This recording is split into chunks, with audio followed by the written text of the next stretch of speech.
মানুষ বলে মায়ের মতো আপন নাকি পৃথিবীতে আর কেউ হয় না।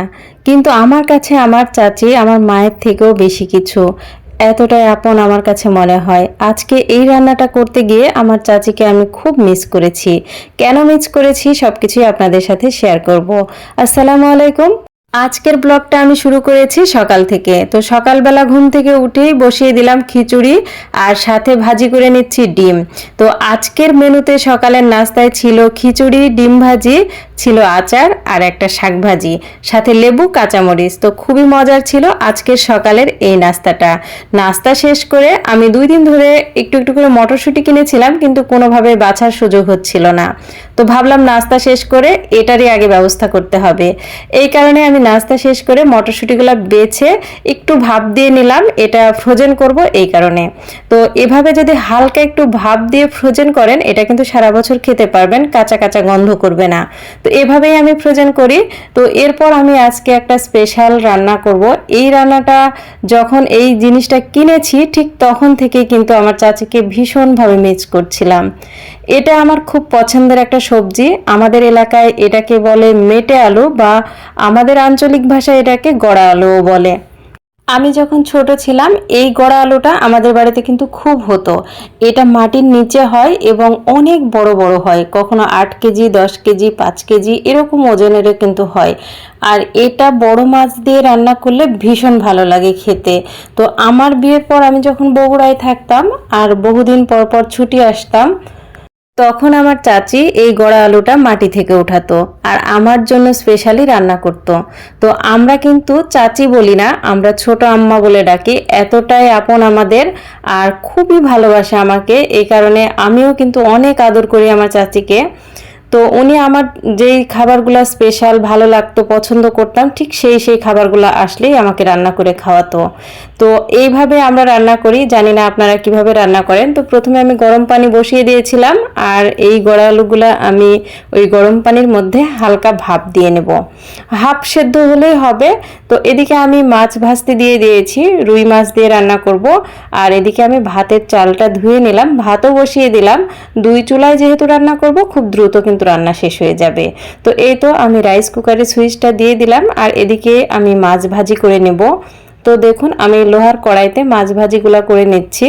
আমাদের গ্রামে প্রতিটা ঘরে ঘরে কিন্তু একটা করে লোহার কড়াই পাবেন আপনি, কারণ সবাই প্রায় মাছটা ভেজে রান্না করে। এই কারণে সবার বাড়িতেই এই লোহার কড়াইটা দেখতে পাবেন। তো আমারও একটা লোহার কড়াই আছে আর এটাতে আমি মাঝে মাঝেই কাজ করি। তো আজকে আমি মাছ ভেজে নিচ্ছি। আর বিশেষ করে সিম ভাজিটা কিন্তু আমরা লোহার কড়াইতে করি। তো প্রথমে সিমটা আমরা ভাপ দিয়ে নিই, অনেকে একবারে তেলে দেয়, তো ওইটাও মজা লাগে। কিন্তু এভাবে সব কিছু দিয়ে মাখিয়ে একটু হালকা ভাপ দিয়ে নিয়ে যদি সিম ভাজিটা করা হয় তাহলে কিন্তু খেতে খুবই মজা হয়। তো আমি পেঁয়াজ দিয়ে দিলাম, এর সাথে দিয়ে দিলাম কাঁচামরিচ, হলুদের গুঁড়া আর লবণ, আর সব কিছু দিয়ে মাখিয়ে হালকা একটু পানি দিয়ে আমি পাশের চুলায় বসিয়ে দিলাম। আর এ পাশের চুলায় যে আলুটা সিদ্ধ করতে দিয়েছিলাম সেটাও হয়ে গেছে। আমি পেঁয়াজ বেরেস্তা করে নিলাম আর পরিমাণ মতো পেঁয়াজ দিয়ে নিচ্ছি। তো পেঁয়াজগুলা হালকা বাদামি কালার হতেই আমি এতে দিয়ে দিলাম আদা, রসুন, জিরে বাটা। তো আদা, রসুন, জিরে বাটাটা দিয়ে মশলাটা খুব ভালোভাবে কষিয়ে নিচ্ছি। মশলাটা যত ভালোভাবে কষাবেন রান্নাটা কিন্তু ততই মজার হবে। এরপর এর সাথে দিয়ে দিলাম পরিমাণ মতো লবণ এবং এরপর এতে দিয়ে দিলাম ধনিয়া গুঁড়া। তো আমি যেহেতু অল্প একটু রান্না করব তার পরিমাণে সব মশলা একটু কম কম করে দিয়ে নিচ্ছিলাম, আপনারা আপনাদের প্রয়োজন মতো দিয়ে নেবেন। তো এরপর আমি এতে দিয়ে দিলাম পানি, সামান্য একটু পানি দিয়ে এবার দিয়ে দিলাম হলুদের গুঁড়া আর মরিচের গুঁড়া। তো সব মশলা দিয়ে আবারও একটু নেড়ে চেড়ে এতে সামান্য একটু পানি দিয়ে খুব ভালোভাবে মশলাটা কষিয়ে নিতে হবে।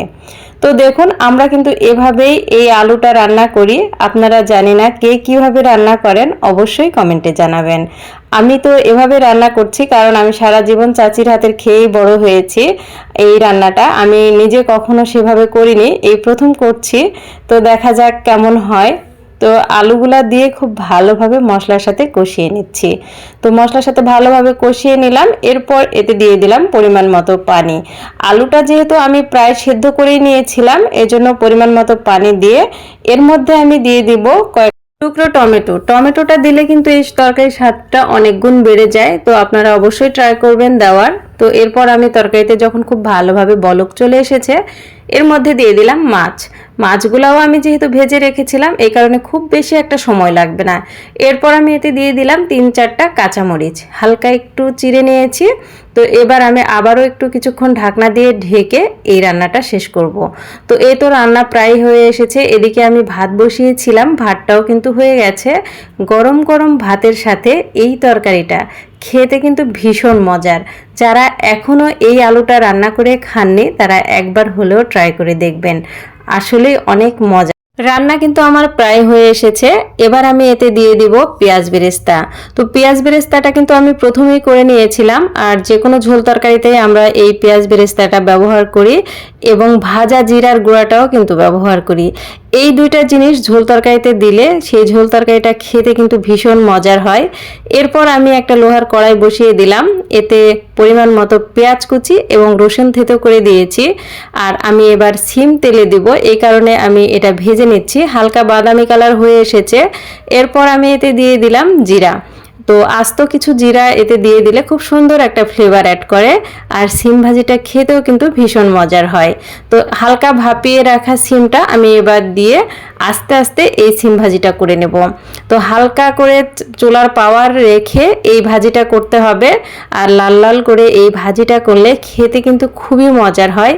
এই রান্নাটা শিখেছি আমি আমার শাশুড়ি মার কাছ থেকে। আমার শাশুড়ির হাতে সিম ভাজিটা কিন্তু ভীষণ মজার হতো খেতে। তো আমার দুটো রান্নায় কমপ্লিট। তো দেখুন আমার মেটে আলুর তরকারিটাও হয়ে গেছে রুই মাছ দিয়ে, এবং সিম ভাজিটাও হয়ে গেছে। তো সবাই ভালো থাকবেন, সুস্থ থাকবেন, আর আমার সাথেই